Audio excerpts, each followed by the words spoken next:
I woke up to a violation notice taped to my front door, and the first thing I noticed was the foam clipboard pad pressed against the paper so hard it left an indent. It was 6:30 in the morning, Richardson, Texas, January cold seeping through the gap under the door, and I was supposed to be asleep. I work nights as a fire alarm technician, crawling through commercial ceilings and pulling wire until 3 or 4 in the morning, and my schedule does not line up with the rest of Cedar Grove Master Association. The notice said I had 72 hours to remove an unapproved surface material from my driveway or face fines starting at $250 per day. The surface material in question was 3 sheets of plywood I had laid over the ice patches near my garage because I was recovering from a torn meniscus and could not risk slipping. I moved to this gated master-planned community 2 years ago because the security patrols and strict landscaping rules made it feel safe and orderly. But that same structure turned into a weapon the moment someone decided you were the problem. The someone in this case was Wendy Nguyen, election committee chair, known to everyone as Linda because she introduced herself that way at every meeting and no one corrected her. She wore a teal puffer coat and a matching teal knit beanie even indoors, and she carried that foam clipboard pad everywhere so her pen would not skip in the cold. I had pushed back exactly once, 2 weeks earlier, when she tried to block my gate access because my guest parking pass was supposedly expired even though I had renewed it online. That was all it took. I pulled on my parka and stepped outside, still holding the notice, and Linda was already at the curb talking to another board member. She saw me and smiled, the kind of smile that does not reach the eyes. She said, "Good morning, we are just doing our rounds. This neighborhood has rules for a reason." I said, "The plywood is temporary. I am dealing with an injury, and I cannot risk falling on ice." She clicked her pen against the foam pad and said, "Temporary structures require board approval, and you did not submit a request." I said, "It is not a structure. It is safety equipment." She said, "The covenant defines any alteration to exterior surfaces as requiring written consent, and plywood is an alteration." I asked how long approval would take, and she said the board meets once a month, and the next meeting was 3 weeks out. I said, "So I am supposed to risk re-injuring my knee for 3 weeks?" She said, "You could hire a contractor to handle ice removal, or you could park on the street." I said, "The street is worse, and contractors cost money I do not have right now because I have been on reduced hours." She shrugged and said, "You think you are smart, but you are not smarter than the HOA." I went back inside and called the HOA management company, but they said all enforcement decisions went through the board and Linda was the point person for compliance. I asked if there was an emergency waiver process, and the woman on the phone said not for cosmetic issues. I said, "This is not cosmetic, this is about safety."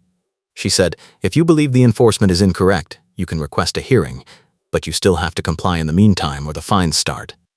I said, "So I pay the fines while I wait for a hearing that might not happen for a month." She said, "That is correct." I hung up and stared at the plywood through the window.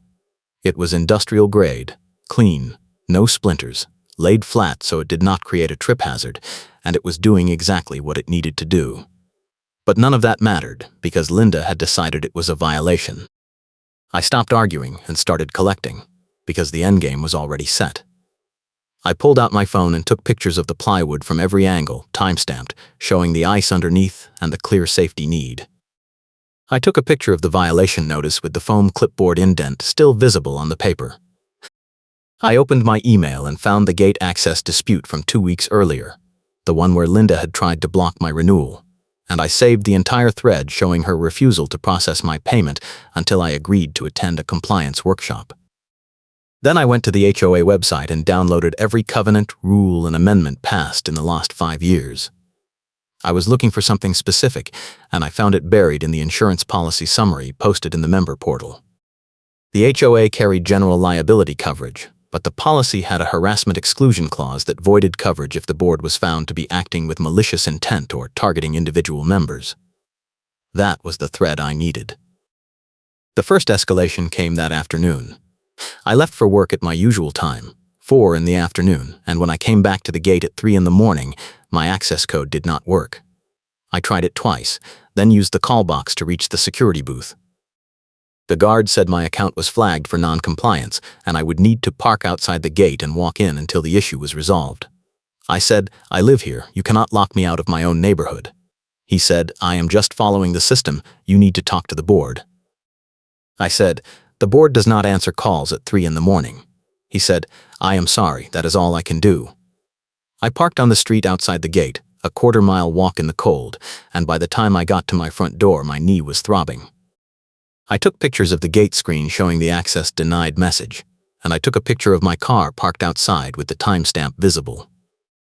The next morning, I called the management company again and got transferred 3 times before someone confirmed that Linda had personally flagged my account.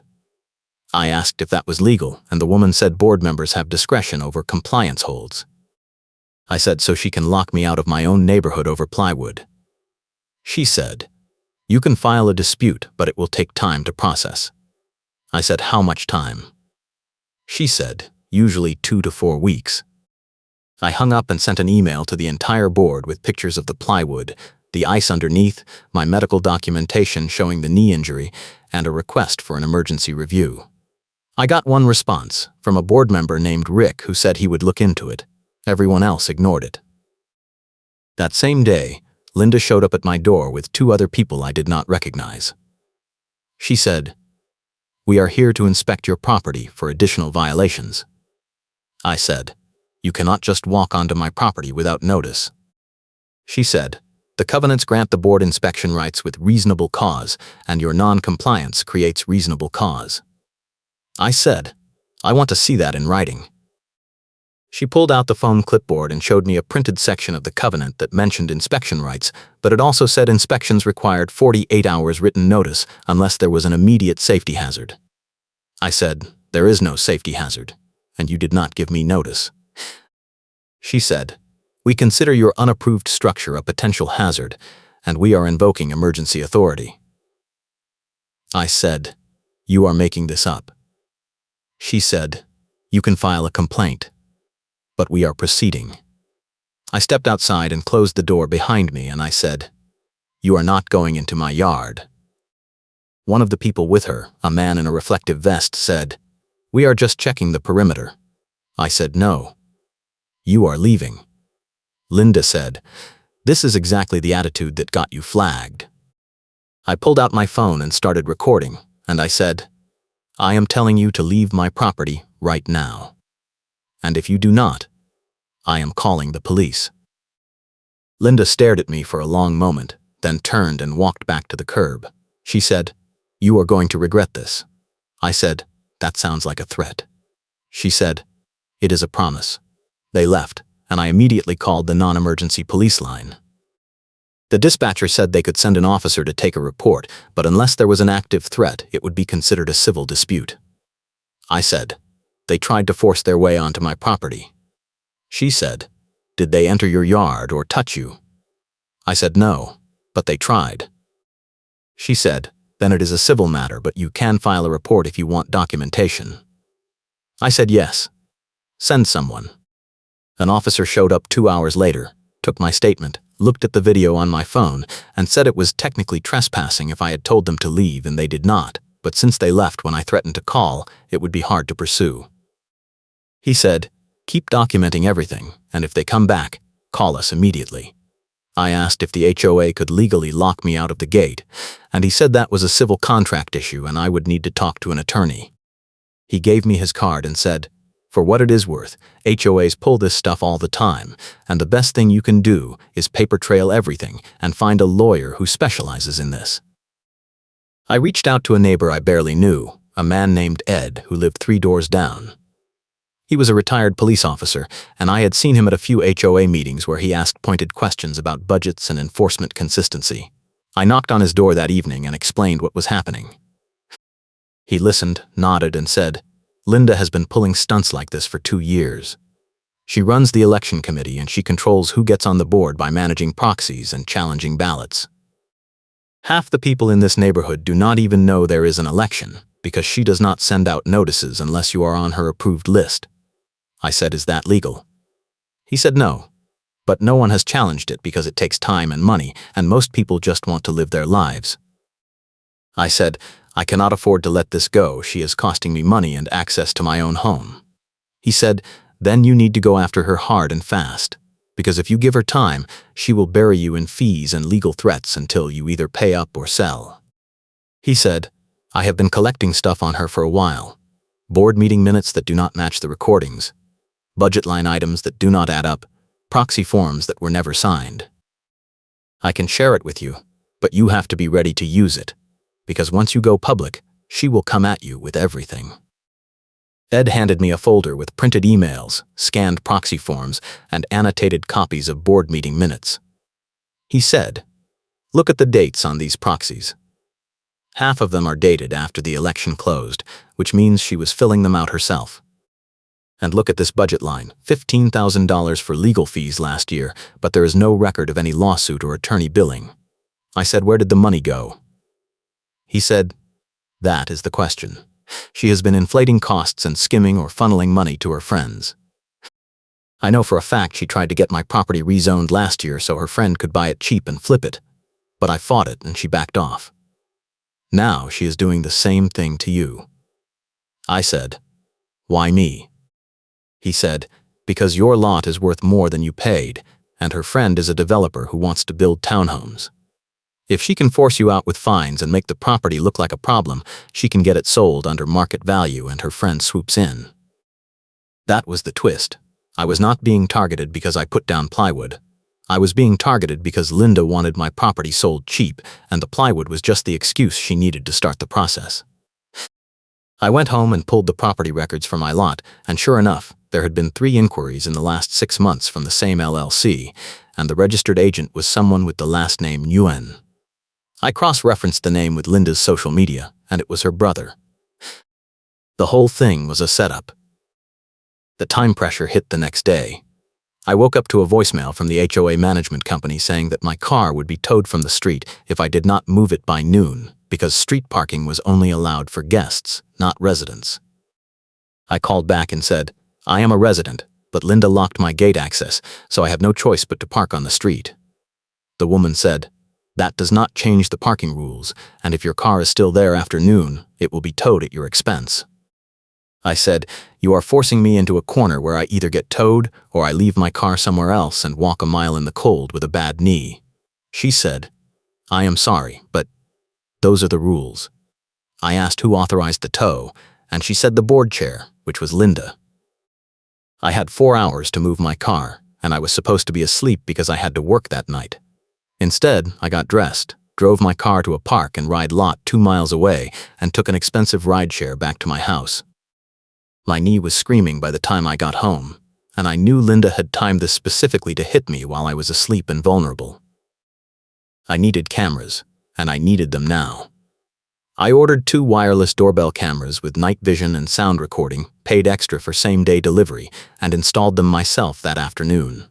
One pointed at the front door and driveway, the other pointed at the side yard and the plywood. I set them to record continuously and send alerts to my phone. If Linda or anyone else tried to enter my property again, I would have it on video with audio, and I would have it uploaded to the cloud where they could not delete it. That night at work, I got an alert on my phone. The camera showed Linda and 2 other board members standing at my curb, and one of them was taking pictures of the plywood with a tablet. They were there for maybe 5 minutes, and then they left. The audio was clear. Linda said, we need to document the ongoing violation so we can escalate to a lien. One of the others said, are you sure we want to go that far? Linda said, he is not going to cooperate, and we need to make an example. The other person said, what if he sues? Linda said, let him. We have insurance. That recording was gold, because it showed intent to escalate beyond reasonable enforcement, and it tied directly to the insurance exclusion clause I had found earlier. The next escalation came in the mail. I received a demand letter from the HOA attorney, a man named Brooks, stating that I owed $1,200 in fines, legal fees, and administrative costs related to the plywood violation. The breakdown showed $250 per day for 5 days, which I had not even been given yet because the 72-hour notice had not expired. The legal fees were $450, and the administrative costs were another $100. None of it matched the actual timeline. I called Brooks directly and said, "Your timeline is wrong. I still have 2 days left on the notice period." He said the fines are retroactive to the date of first violation, not the date of notice. I said, "That is not in the covenant." He said, "It is implied enforcement discretion." I said, "Implied by who?" He said, "By the board." I said, "So you are just making this up?" He said, "If you want to dispute it, you can request a hearing, but the fees stand until the board rules otherwise." I said, "And how long does a hearing take?" He said, "Usually 4 to 6 weeks." I said, "So I am supposed to pay $1,200 I do not owe while I wait for a hearing that might not happen?" He said, "That is correct." I forwarded the demand letter to Ed, and he said, "This is textbook fee stacking. They are adding charges that do not exist in the rules so they can inflate what you owe and justify a lien." The legal fees are especially bogus because Brooks did not do anything except send a letter, and that does not cost $450. I said, "What do I do?" He said, "You need to file a formal complaint with the management company and the board, and you need to demand an accounting of every fee with supporting documentation. If they cannot provide it, the fees are invalid, and you can use that in court." He also said, "You need to go public soon, because the longer you wait, the more they will add to the bill, and eventually they will file a lien and you will have to fight it in court, which costs more than just paying them." I drafted a formal complaint letter citing the covenant sections on fee disclosure, notice requirements, and enforcement timelines. I attached pictures of the plywood, the ice, my medical documentation, the video of Linda trying to enter my property, and the recording from the camera showing her discussing escalation to a lien. I sent the letter to the management company, every board member, and Brooks, and I copied Ed as a witness. I also sent a separate email to the HOA insurance carrier with a summary of the harassment, the bogus fees, the gate lockout, and the recording showing intent to escalate. I included the insurance policy section on the harassment exclusion and said, "If the board continues this conduct, your coverage may be at risk, and you should investigate before you are pulled into a lawsuit." The side complication hit the next day. A neighbor I did not know well, a woman named Rachel, knocked on my door and said, "I saw a video of you threatening Linda, and people are talking about it." I said, "What video?" She showed me her phone. It was a 15-second clip from the doorbell camera, edited to show only me saying, "I am telling you to leave my property right now," with no context of Linda trying to enter my yard or the 2 people with her. The clip made it look like I was the aggressor. Rachel said, "Linda is sharing this in the neighborhood group chat and saying you are unstable and dangerous." I said, "That is not the full video. She cut out the part where she tried to force her way onto my property." Rachel said, "I believe you, but a lot of people do not know that, and it is making you look bad." I said, "Can I see the full thread?" She showed me, and it was worse than I thought. Linda had posted the clip with a message saying, "This is what happens when someone refuses to follow the rules, and now he is threatening board members. Be careful around him." 20 people had reacted with shock emojis and comments like, "We need to call the police," and "He should not be allowed in the neighborhood." I posted the full video in the group chat with a message saying, "Here is what Linda edited out. She tried to enter my property without notice. I asked her to leave, and I called the police. The edited clip she shared is defamation, and I am taking legal action." I also tagged the management company and said, "This is harassment, and it violates the community conduct policy. If this continues, I will file a police report and a civil suit." The thread exploded. Half the comments were apologies and shock that Linda had edited the video, and the other half were people defending her and saying I was still in the wrong for putting down plywood without approval. Linda did not respond, but she did remove the edited clip. The damage was done, though. I was now the guy who fought with the HOA, and that reputation was going to follow me even if I won. Ed called me that night and said, "You need to move fast, because Linda is going to escalate again. She knows you have video and she knows you sent a complaint to the insurance carrier, so she is going to try to bury you in fees and legal threats before you can organize a response. The board meeting is in 3 days, and that is your chance to go public with everything. I said, they are not going to let me speak, they will shut me down the second I start. He said, then you make them shut you down in front of everyone, because that plays into the harassment narrative. Bring printed copies of everything, the fees, the video, the insurance clause, the proxy fraud, and hand it out to every homeowner in the room. If Linda tries to stop you, she looks guilty. If she lets you speak, you control the narrative. Either way, you win. I said, what if they kick me out? He said, then you call the police and file a harassment report, and you use that in court. You are building a case, and every time they overreact, it strengthens your position. The board meeting was held in the community clubhouse, a sterile beige room with folding tables and bad fluorescent lighting. Snow was piled high outside, and the parking lot was half empty because most people did not bother showing up to these things. I got there early and set up a small stack of printed packets with the full timeline, pictures, videos, fee breakdowns, the insurance exclusion clause, and the proxy fraud evidence Ed had given me. I made 30 copies, enough for every chair in the room. Linda walked in 10 minutes before the meeting started, saw the packets, and her face went red. She said, you cannot distribute materials without board approval. I said, these are public records and my personal documentation, and I am allowed to share them. She said, this is a disruption. I said, this is transparency. She walked over to the head table and started whispering to the other board members. One of them, a man named Gary, said, we will address your complaint during the open forum section, but you need to wait your turn. I said, that is fine, I will wait. The meeting started with standard business, budget reports, landscaping updates, and a vote on new mailbox designs. I sat quietly and waited. When the open forum section started, Gary said, we have one item from a homeowner regarding a compliance dispute. I stood up and said, I would like to address the bogus fees, harassment, and fraud that the election committee chair has been conducting. Linda stood up and said, that is out of order, this is not a trial. I said, you are right, it is not a trial, but it will be if this continues. I picked up a packet and started handing them out to the homeowners in the room. I said, these are the fees the board is claiming I owe, and none of them match the covenant timeline. These are the recordings showing Linda discussing escalation to a lien before the notice period even expired. This is the insurance policy clause that says harassment voids coverage, and these are the proxy forms that were filled out after the election closed, which is fraud.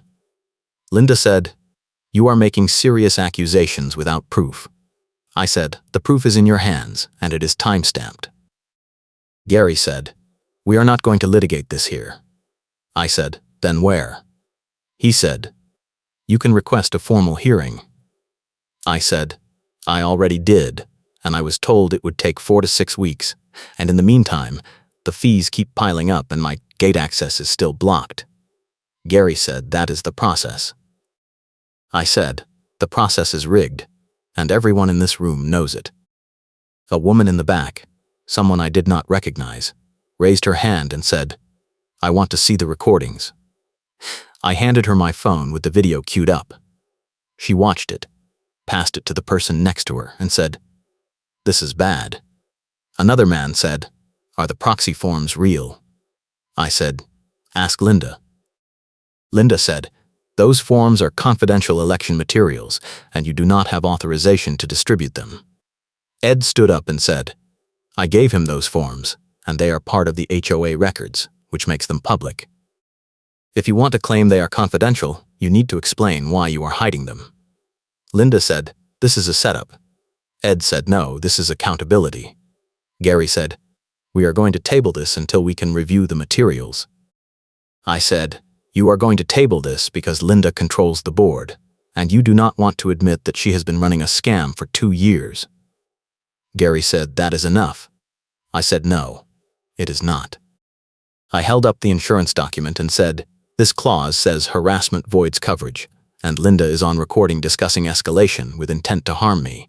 If your insurance carrier pulls coverage because of this, every homeowner in this neighborhood is liable. That got attention. People started asking questions and Gary tried to shut it down, but the room was too loud. Linda stood up, walked to the front and said, this neighborhood has rules for a reason, and when someone refuses to follow them, there are consequences. You think you are smart, but you are not smarter than the HOA. I smiled and said, actually, I am. I pulled out a printed letter and said, this is a formal complaint I sent to your insurance carrier 3 days ago. They are opening an investigation into board harassment and proxy fraud.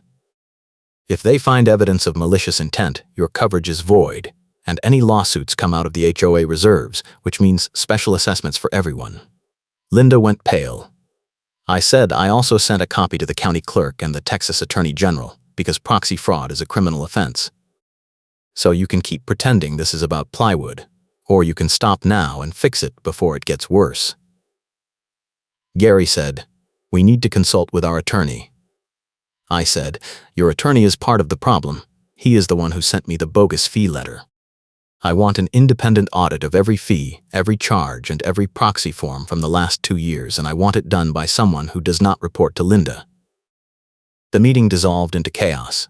Homeowners were demanding answers, Gary was trying to adjourn, and Linda was standing at the front table gripping her foam clipboard so hard her knuckles were white.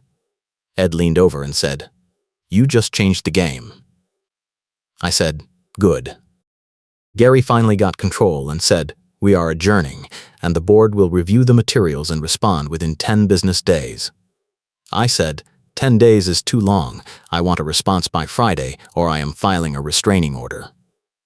Gary said, that is not reasonable. I said, neither is locking me out of my own neighborhood and charging me fees that do not exist. Friday, or I go to court. Gary looked at Linda, and she looked like she was going to explode, but she did not say anything. Gary said, we will do our best. I said that is not good enough, but I will give you until Friday. I left the meeting and drove straight to the curbside salt bin near the community entrance. The same bin where Linda had once accused me of using dicer that violated HOA chemical restrictions. It was a stupid, petty fight she had started 6 months earlier, claiming my dicer was environmentally unsafe even though it was the exact same brand the HOA used for the sidewalks. I had kept the receipt and the product label, and I had compared it to the HOA supply invoices Ed had given me. They were identical. I waited at the salt bin because I knew Linda would come by after the meeting. She always did a drive around to check for violations when she was angry. Sure enough, her car pulled up 20 minutes later. She got out, saw me standing there and said, what are you doing? I said, waiting for you. She said, this is harassment. I said, no, this is proof. I held up the dicer bag and the receipt and said, this is the same dicer you claimed was illegal. Here is the product label, here is your supply invoice from last winter, and here is the email where you threatened me with a fine. They match. You lied. She said, I never said it was illegal. I said it was unapproved. I said, you said it violated environmental standards, and you sent me a written warning. She said, that was a mistake. I said, no, it was a lie, and it fits the pattern. You target people you want to get rid of, you make up violations, you stack fees, and you use your position to intimidate them into selling. She said, you are delusional. I said, your brother owns an LLC that has been making offers on my property for 6 months, and you are the one blocking my gate access and charging bogus fees. That is not a coincidence, that is fraud. Linda stared at me, and for the first time she looked scared. She said, you cannot prove that. I said, I already did. The insurance carrier has the complaint, the attorney general has the proxy forms, and the county clerk has the property records. You are done. She got back in her car and drove off without another word. I stood there in the cold, snow crunching under my boots, and I felt something I had not felt in weeks. Control. Friday came, and I got an email from Gary saying the board had reviewed the materials and determined that the fees were invalid due to procedural errors. My gate access was restored, the violation notice was rescinded, and the board was initiating an internal audit of election procedures. Linda had resigned from the election committee effective immediately, and the board was recommending that homeowners review all proxy submissions from the last 2 election cycles. The email did not say anything about Linda being removed from the board entirely, but Ed called me an hour later and said, the insurance carrier sent a letter to the board threatening to drop coverage. unless they implemented anti-harassment training and independent election oversight. That is code for Linda is out. Gary is trying to save face by calling it a resignation, but she is done. I said, what about the fees? He said, they are gone. You do not owe anything, and if they try to bring them back, you have enough documentation to bury them in court. The outcome was exactly what I needed. The HOA insurance carrier forced reforms. Linda was out. The bogus fees were voided, and I kept my property. The plywood stayed on my driveway until the ice melted in March, and no one said a word. Ed became the new election committee chair, and he implemented transparent ballot tracking and proxy verification. The neighborhood group chat turned into a running joke about foam clipboards and teal beanies, and every time someone posted a picture of Linda driving past, someone would comment, "This neighborhood has rules for a reason." I sold the house a year later, not because I was forced out, but because I wanted to. I got full market value, and the buyer was not Linda's brother.